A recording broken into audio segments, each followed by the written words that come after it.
நீங்கள் பார்த்துக் கொண்டிருப்பது நியூஸ் 21 செய்திகள். தமிழ்நாடு செய்திகளை உடனுக்குடன் தெரிந்து கொள்ள நியூஸ் 21 செய்திகளை பாருங்கள். உண்மை, உழைப்பு, உயர்வு. சூடனூர் கிராமத்தில் ஸ்ரீ சக்தி விநாயகர் நூதன ஆலய மகா கும்பாபிஷேகம் வெகு விமர்சையாக கொண்டாட்டம். திரளான பக்தர்கள் பங்கேற்பு.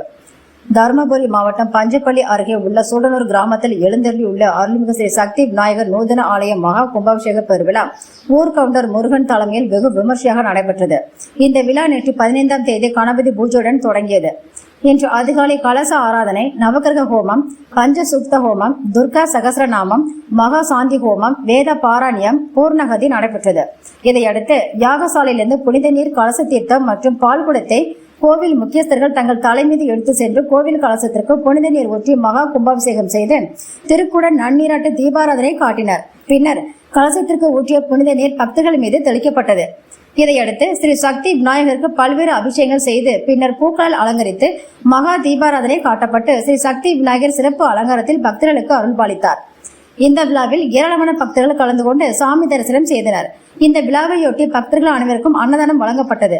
இந்த விழாவிற்கான ஏற்பாடுகளை சூடனூர் ஊர் பொதுமக்கள் மற்றும் விழா குழுவினர் செய்திருந்தனர். நியூஸ் 21 செய்திகளுக்காக முனியப்பன்.